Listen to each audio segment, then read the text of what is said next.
네, 여러분 오늘은 우리 예수 그리스도께서 십자가를 지시기 위해서 예루살렘 성으로 입성하시는 날 종려주일입니다. 사람들은 지금 찬양 가사에도 나온 대로 막 종려가지 흔들며 수많은 인파가 길가에 나와서 호산나 호산나 호산나를 외치면서 아주 열렬히 예수님을 환영하고 있습니다. 왕으로 오신다고 여기면서 예수님을 환영하는 분위기입니다. 그러나 이들은요, 불과 며칠 지나지 않아서 예수님을 십자가에 못 박으라고 외치는 그런 군중들로 변하고 맙니다. 예수님은 바리새인들과 제사장 그룹 그리고 정치인들 로마의 세력에 의해서 고난을 당하시게 되고요. 그리고 우리가 잘 아는 대로 십자가를 지고 골고다 언덕을 오르셔서 그렇게 죽게 됩니다. 다른 사람이 아니라 바로 저 같은 죄인을 위해서, 또 죄인인 여러분을 위해서, 그리고 우리 인류를 사망에서 건지셔서 생명을 주시기 위한 그 하나님의 사랑의 은혜가 이렇게 십자가를 통해서 나타났습니다. 이번 고난주간을 경건하게 보내시면서 주님의 고난과 십자가를 묵상하십시오. 그리고 죄의 용서를 구하면서 천국을 소망하는 믿음을 성장시키는 고난주간으로 삼으시기를 바랍니다. 특별히 고난주간을 묵상하면서 보내실 수 있도록 이번 한 주간은 저녁 시간에 특별 기도회를 마련했습니다. 여러분 시간을 놓치지 말고 잘 참석하셔서 주님의 십자가와 내가 무슨 상관이 있는지 그 말씀을 통해 깨닫고 또 은혜를 누리실 수 있게 되기를 축원합니다. 여러분 오늘 본문에서 예수님은 자신을 소개하면서 나는 생명의 떡이라고 하시지 않습니까? 여러분 여기서 생명의 떡이라는 말씀을 33절에서는 세상에 생명을 주는 떡으로 표현을 했습니다. 떡은 양식이라는 말과 같은 의미로 오늘 본문에서 쓰였습니다. 원래 쓰인 성경의 언어로 말하면 떡보다는 빵이라는 말이 더 정확한 표현입니다. 지중해 연안에 있는 나라들은요, 고대 시대 때부터 밀농업이 크게 발달을 해가지고 그 밀을 수확해서 빻아서 밀가루를 만들어 그 밀가루를 이용해 빵을 주식으로 먹는 그런 식문화였습니다. 그러나 우리는요, 우리 민족은 쌀을 주식으로 하고 있었기 때문에 밥을 해 먹든지 또 빵이 아니라 그 쌀을 가루를 내서 떡을 해 먹는 그런 식문화를 가지고 있습니다. 우리나라 신학자들이 초창기에 성경을 번역하면서요, 빵이라고 하면 우리 민족의 정서에 잘 와닿지 않는다 해서 이 말을 떡으로 번역해서 쓰게 됐습니다. 성경의 언어들 중에 보면 각 나라나 민족의 특성에 따라서 이렇게 그 형편에 맞게 적절하게 수정한 번역들이 있는데 그걸 의역이라고 그러죠. 이런 수정한 번역들이 있습니다. 우리말 성경에서 빵이라 쓰지 않고 떡으로 바꾼 이 말도 아주 대표적인 의역 중에 하나입니다. 우리는요, 그냥 빵이라고 하면 간단히 먹는 간식 정도로 여기겠지만 떡은 우리 정서에 잔치를 하는 상황, 또 떡을 하면 좀 나눠 먹는 상황, 그리고 또 떡을 먹기만 해도 충분히 양식이 될 만한 음식, 그런 것들로 우리가 이해를 하지 않습니까? 그래서 떡이 됐습니다. 여러분 모든 떡은 생명의 떡입니다. 왜냐하면 떡이라는 양식은 사람들에게 힘을 주고 생명을 유지시키는 역할을 하기 때문이에요. 말씀드린 대로 성경 속의 떡은 늘 먹는 양식을 은유하는 표현입니다. 사람은요, 양식을 먹어야 삽니다. 그래서 우리는 떡 한 개 또는 빵 한 조각, 한 숟갈의 밥 소홀히 여길 수 없어요. 농사 짓는 분들은 이삭 한 알도 소홀히 여기지 않습니다. 왜냐하면 거기에 생명이 들어있기 때문에 그래요. 예수님께서 자신을 세상에 생명을 주는 떡이라고 말씀하셨을 때는 우리가 생각하는 것보다 훨씬 더 깊은 뜻이 그 말씀 속에 담겨 있습니다. 예수님께서 갈릴리 호숫가에서 물고기 2마리와 떡 5개, 오병이어라고 그러죠. 그 오병이어를 가지고 5,000명을 먹이신 기적을 베푸셨더니 엄청난 사람들이 예수님을 따라서 몰려다녔습니다. 심지어 예수님을 붙잡아서 강제로 왕위에 옹립시키려고 하는 그런 시도까지 했어요. 그래서 이것에 대해서 예수님께서 오병이어 기적을 베푸신 후에 사람들이 몰려오니까 오늘 본문 바로 앞에 요한복음 6장 26절 27절에서 이렇게 말씀하시는 내용이 있습니다. 너희가 나를 찾는 것은 표적을 본 까닭이 아니요 떡을 먹고 배부른 까닭이로다. 여러분, 여기서 떡을 먹고 배불렀다는 건 육신의 양식을 먹었다는 얘기예요. 그러나 예수님 말씀하죠. 썩을 양식을 위하여 일하지 말고 영생하도록 있는 양식을 위하여 하라. 이 양식은 인자가 너희에게 주리니 인자는 아버지 하나님께서 인치신 자니라. 사람들은요, 육신의 양식을 먹고 예수님을 왕으로 옹립하고 싶었지만 예수님은 그 오병이어 양식을 주는 행위를 통해서 썩을 양식이 아니라 영생하도록 위하여 있는 그 양식을 주시고 싶으셨기 때문에 이 이적을 만드셨다는 뜻입니다. 여러분, 인간과 동물의 차이가 어디에 있겠습니까? 동물은요, 자신의 육체적 본능 또는 욕구에 따라서 행동하면서 살지요. 육체적인 생명의 유지를 위해서 본능을 발동하면서 사는 게 짐승 아니겠습니까? 그러나 우리 인간은 짐승과 다르게 육체적인 생명보다 더 높은 차원의 가치, 생명의 가능성을 향해서 살아가는 존재들입니다. 즉, 참 생명을 위해서 사는 존재라고 말할 수 있습니다. 여러분, 참 생명이란 단순한 목숨이 연장되는 걸 말하는 것이 아닙니다. 참 생명은 사랑이고요, 받아들여짐이요 또는 관계 맺음입니다. 반면에 죽음은 관계가 단절되는 것이고 받아들여지지 않는 상황이고 단절이고 소외입니다. 그래서 하나님은 사람이 양식을 먹어야 하지만 그렇다고 육신의 떡으로만 사는 것도 아니라고 말씀하셨습니다. 또 사람의 생명이 그 소유의 넉넉함에 있지 않다고도 가르치셨습니다. 떡이 사람의 생명을 유지시켜 주지만 그러나 이 세상에 살면서 보세요. 떡 때문에, 양식 때문에 얼마나 많은 사람들이 서로 엉켜 싸우고 미워하고 다른 사람의 몫을 빼앗으려고 시도를 합니까? 심지어는 자신의 양식을 더 크게 취하기 위해서 심지어 다른 사람을 죽이기까지 하는 행위를 일삼는 게 인간 사이잖아요. 우리가 떡을 함께 나누고 배고픈 사람에게 그 떡을 전달하면 그것은 단지 육체적인 생명만 살리는 것이 아니라 사람과 사람 사이의 관계를 회복시키는 역할도 합니다. 내가 가진 떡이 눈에 보이는 물질 같아 보이지만 여기에 사랑하는 마음을 담아서 전달이 되면 배고픈 사람이 살아나는 것이고요, 그것이 영적인 힘까지도 발휘할 수 있게 만들어주는 것이죠. 그 생명의 떡 가운데 최고가, 그 생명의 떡 가운데 최정점에 바로 예수님 자신이 계셔요.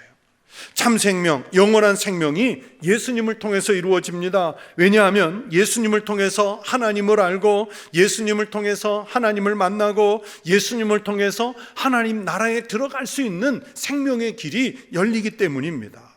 하나님의 형상으로 지어진 인간, 하나님의 영을 받은 인간의 생명은 궁극적으로 하나님의 만나야 하나님과의 교제를 통해서만 회복이 되고 만족을 얻을 수 있어요. 하나님이 제공하는 만남과 이 교제가 이루어져야 우리 인간이 인간으로서의 참된 가치를, 또 참된 생명을 회복할 수 있다는 말씀입니다.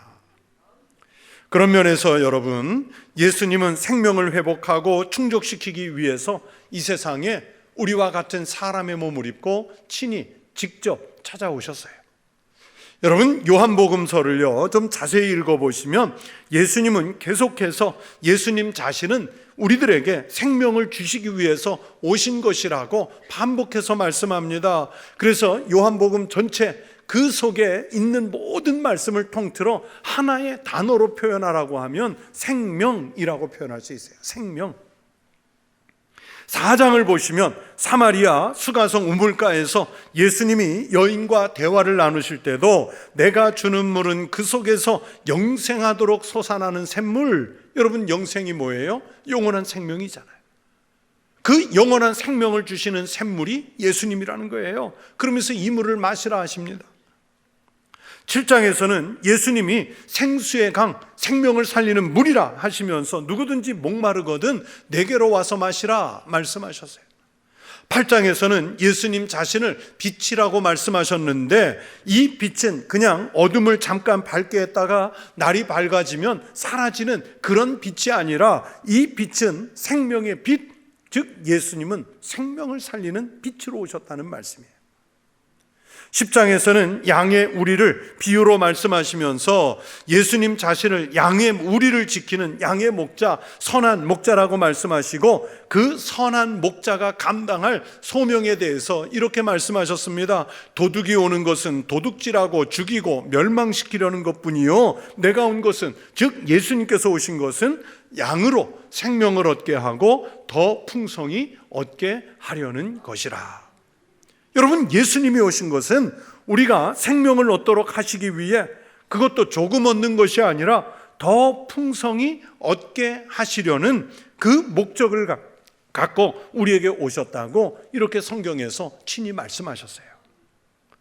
예수님은 우물에서 말씀하시든 생수의 비유에서든 양의 우리에서든 언제나 자신은 생명을 주시기 위해서 오신 것이라고 선언합니다. 그 선상에서 예수님은 오늘 본문에서도 예수님 자신이 떡으로 오셨는데 그 떡은 바로 생명을 주는 생명의 떡이라고 말씀하시지 않습니까?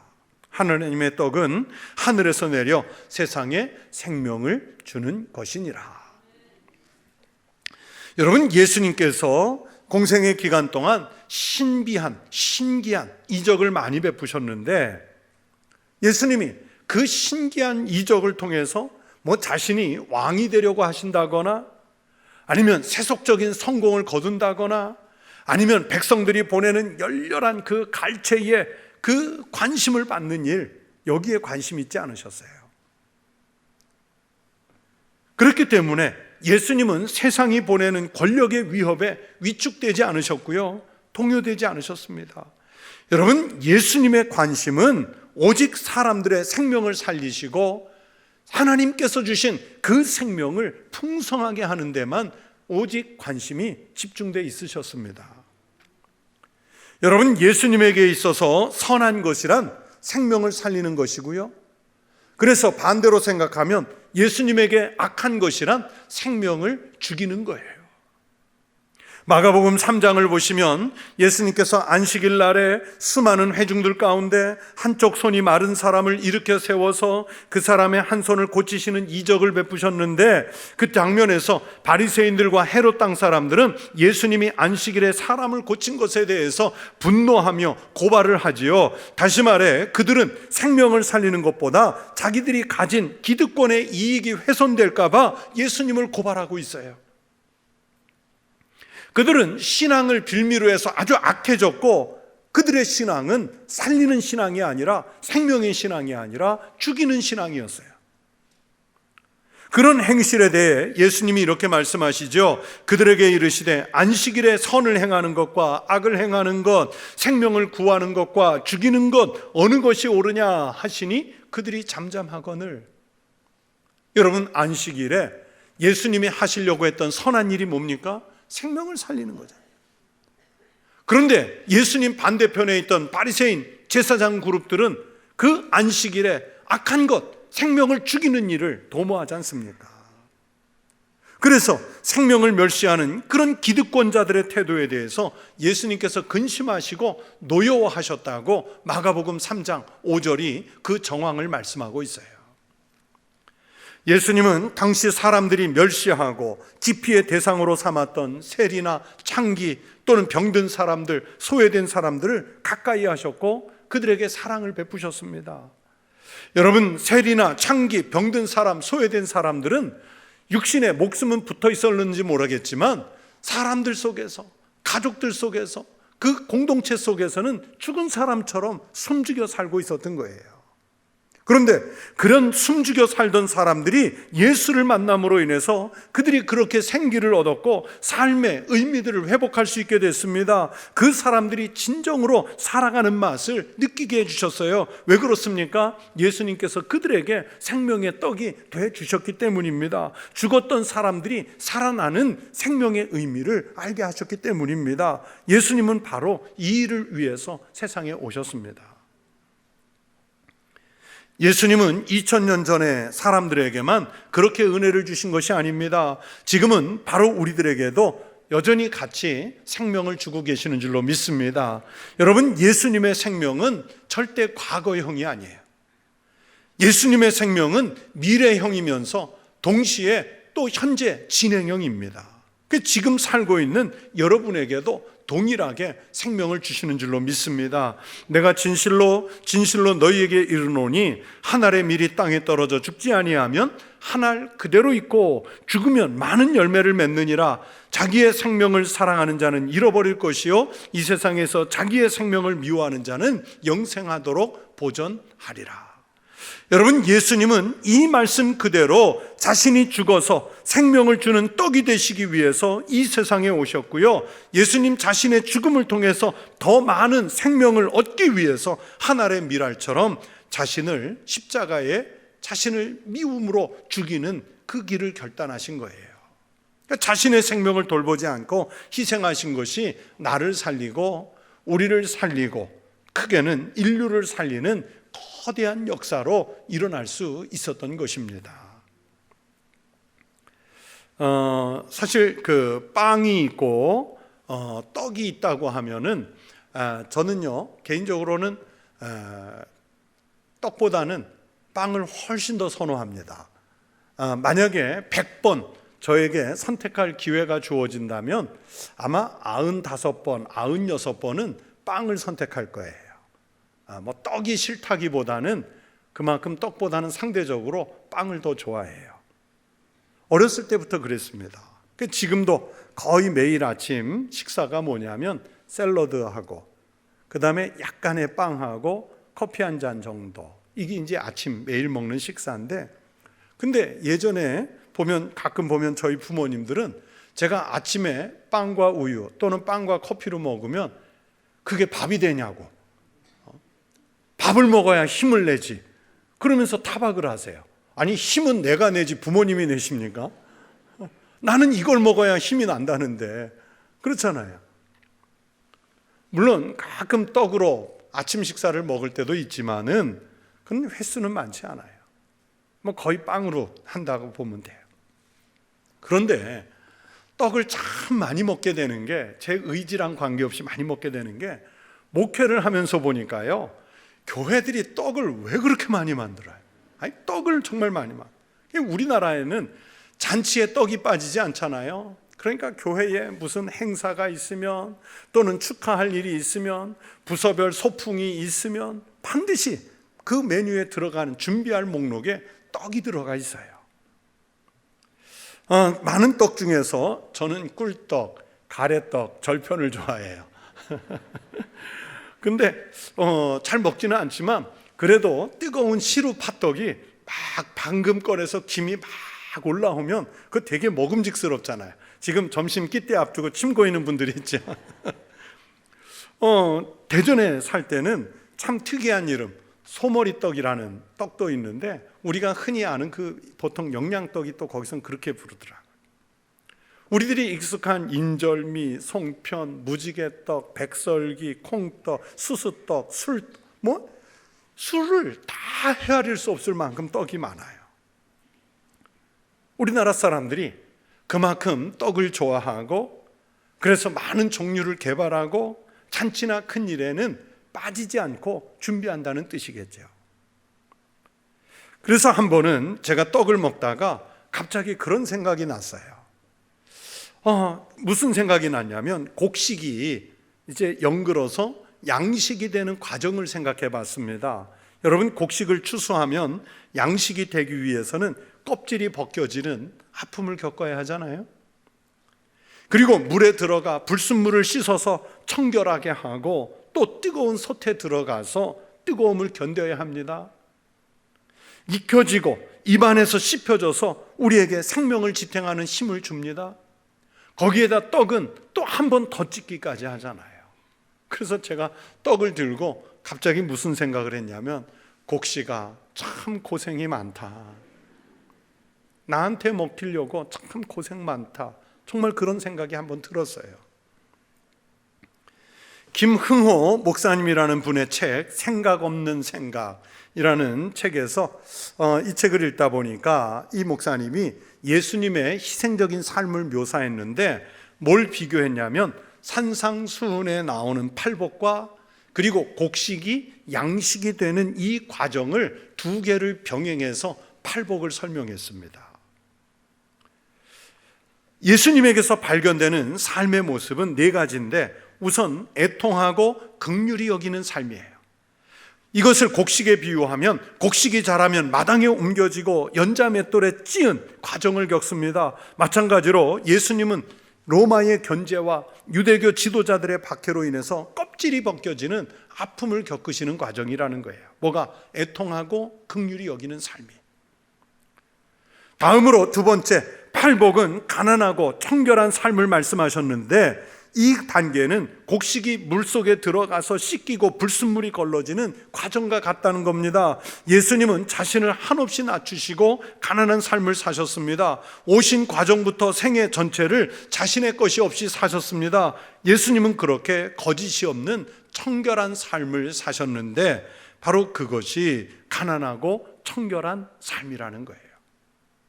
세 번째는 의에 줄이고 목마르고 의를 위해서 핍박을 받는 삶입니다. 여러분, 깨끗이 씻어진 쌀은 솥에 들어가 솟아오르는 불길에 한없는 고통을 받습니다. 예수님도 그러셨습니다. 예수님의 일생은 의를 위해서 고난을 당하신 삶이었습니다. 예수님의 삶은 십자가와 고난과 희생으로 압축할 수 있는데, 이것이 바로 의에 줄이고 의를 위해서 핍박을 받는 팔복이라는 거예요. 마지막은 화평하고 온유한 삶, 네 번째입니다. 쌀이 끓어서 어느 정도 시간이 지나면 물은 잦아들고 밥이 푸근해지고 부드러워집니다. 그래서 우리가 먹을 수 있는 아주 맛있는 양식, 밥이 된다는 거예요. 이 대목을 읽으면서 생각해 봤습니다. 여러분, 밥이 언제가 제일 맛있습니까? 여러분, 밥이 언제가 제일 맛있어요? 두 가지죠. 배고플 때 제일 맛있고요, 또 두 번째는 갓 지은 밥, 김이 확 올라오는 그 뜨끈한 기름진 밥 한 공기 떠가지고 한 숟가락 툭 떠서 거기에 김 한 장 올리거나 그냥 거기에 김치 한 조각 올려 먹어도요, 그 밥이 맛이잖아요. 그냥 꿀맛이에요. 이 갓 지어진 밥은 우리를 행복하게 하고 우리를 푸근하게 합니다. 죽음을 이기시고 부활하신 예수님은 바로 제자들에게 그런 사랑, 양식이 되는 사랑을 강조하시는 거예요. 우리에게 사람들 사이에서 화목하게 하는 사명, 그게 생명의 떡이라고 풀어 말씀하시는 거예요. 예수님은 생명을 주는 떡이 되어 사랑하는 삶을 보여주셨고, 하나님께 나갈 수 있는 길을 열어주셨습니다. 여러분, 밥을 왜 짓습니까? 떡을 왜 합니까? 양식은 사람들에게 먹히는 데 목적이 있잖아요. 먹히지 않으면 딱딱하게 굳어지거나 아니면 썩어서 버리게 됩니다. 그러면 양식으로서의 만들어진 목적이 없어지죠. 예수님은 그렇게 우리를 살리시기 위해 세상에 생명을 주는 떡으로 찾아오셨습니다. 예수님은 그렇게 십자가에서 자신의 몸을 우리의 양식으로 갈아 먹여주시려고 십자가의 길을 가신 거예요. 예수님께서 그런 목적을 위해서 오신 것처럼 하나님의 영광을 위해서, 그리고 세상 사람들에게 복음을 나눠주고 섬기기 위해서 우리에게 양식이 되는 삶을 살아달라고 그 부탁을 오늘 성경을 통해서 말씀하시는 거예요.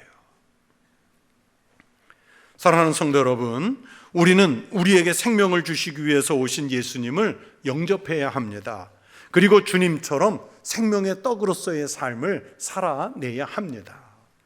여러분, 사람이 밥을 먹고 떡을 먹고 빵을 먹어야 살듯이 우리의 영생의 떡인 예수님을 영접하고 예수님을 믿어야, 예수님의 말씀을 먹어야 우리가 살 수 있어요. 양식은 아무리 좋은 쌀로 밥을 짓고 떡을 했어도요, 먹지 않고 그거 바라만 보고 있으면 생명 주지 않아요.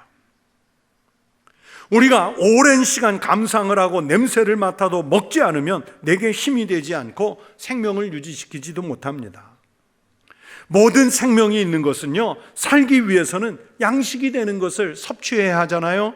비타민이 아무리 좋다고 해도 먹지 않으면 무슨 소용이 있습니까? 세상에 어떤 해물이나 요즘 같은 봄나물 나올 때 그것이 건강에 아무리 좋다고 해도 먹지 않으면 그게 우리 생명에 무슨 의미가 있겠어요? 온갖 영양학자들과 과학자들이 연구해서 이 음식에는 이런 좋은 성분이 있습니다, 그렇게 분석하고 설명을 해도 먹는 한 숟갈의 양식이 없다면 그 좋은 분석이 무슨 소용이 있겠습니까? 유익이 없어요. 여러분, 병들어 몸져 누워있는 그 노인네가 곡기가 끊어지면 돌아가시는 거예요. 그러나 한 숟갈의 미음이라도, 한 수저의 보릿물이라도 입으로 받아서 넘기면 아직은 그분은 살고 있는 거예요. 곡기 끊어지면 죽잖아요. 영생을 주는 떡이라고 하신 예수님의 생명도 마찬가지입니다.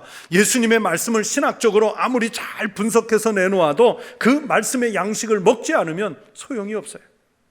가끔 보면 교회는 다니지 않으면서 내가 청소년 시절에, 내가 청년 대학 시절에 미션스쿨 기독교 학교를 다녀서 그 학교에서 예배도 드리고 그 학교에서 성경을 과목으로 배우기도 했습니다, 그러면서 성경의 지식을 말하는 분들이 있어요. 또 아니면 지식 욕구가 넘쳐서 다른 일반 책을 읽는 마음으로 성경을 읽어서 성경의 내용들을 아는 분들이 있다고 자기 자랑을 하는 경우가 있어요. 그런데 그 지식이 무슨 소용이 있어요? 신학적으로 잘 분석된 신앙의 책에도, 공부해서 많이 알고 있는 하나님의 말씀도, 예수 그리스도에 대해서 역사적으로 아무리 잘 알고 있어도 여러분, 우리가 양식을 삼아서 먹지 않으면 아무 의미 없습니다. 그런 것이 우리를 구원하지 못해요. 예수님을 신학적으로 잘 이해했다고 해도 예수님의 말씀을 듣고 순종하지 못하면 양식이 안 됩니다. 예수님을 마음에 모시지 않고 그 생명의 말씀을 생활과 삶에 소화시키지 못하면 아무 유익을 얻을 수 없습니다. 영적인 건강을 회복할 수가 없는 거예요. 여러분, 오늘날 우리 한국 사회에서 교회와 그리스도인들이 왜 신뢰를 얻지 못한다고 생각하십니까? 우리 기독교인들이 그리스도를 본받은 삶을 살아내지 못하기 때문 아니겠습니까? 주님을 본받아서 생명을 살리고 생명을 보호하는 일에 힘쓰지 못하기 때문이라고 생각합니다. 우리가 내가 갖고자 하는 떡에는 관심이 많지만 예수님을 닮아서 의에 줄이고 목말라 하는 그 모습을 우리가 보여주지 못하고 있기 때문이에요.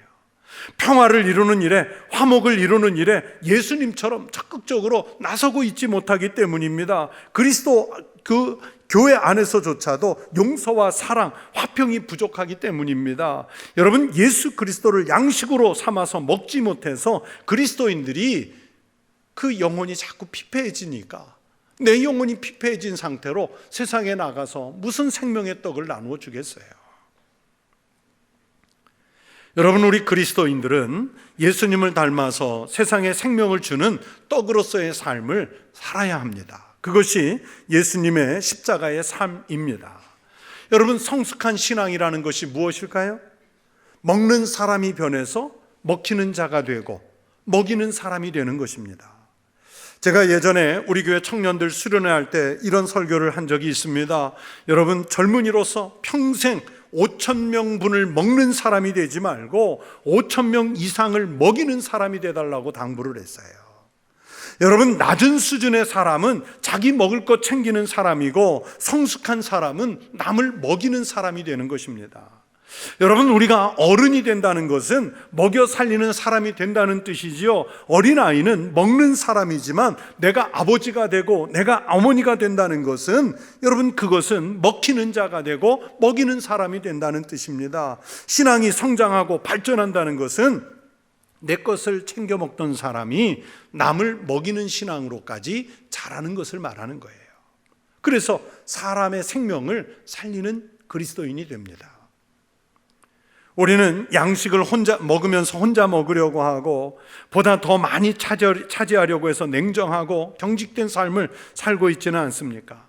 자기 혼자 똑똑한 척하면서 살기보다는 단련을 받고 갈아지고 부드러워지고 푸근해져서 다른 사람에게 양식이 되는 삶을 살아야 바로 그리스도를 본받는 삶이 되는 것입니다. 예수님은요, 바로 그렇게 하시기 위해서 아주 초라한 나귀를 타고 예루살렘에 입성하셨습니다. 그리고 고난을 당하시고 십자가에서 죽기까지 하신 것입니다. 양식 되시려고.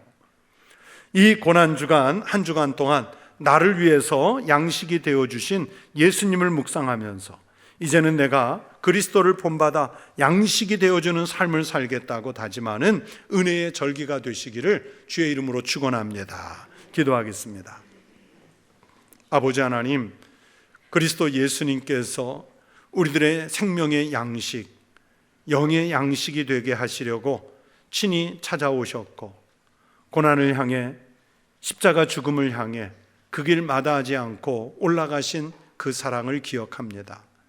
주님으로부터 생명을 공여받았으니 아버지, 이제 우리도 세상에 나가 또는 일터에 나가 이웃들 속에 나가 내가 관계 맺는 모든 세상 속에 나가 그리스도 예수의 이름으로 생명의 양식이 되는 삶을 살아내게 하여 주시옵소서. 예수님 이름으로 기도하옵나이다. 아멘.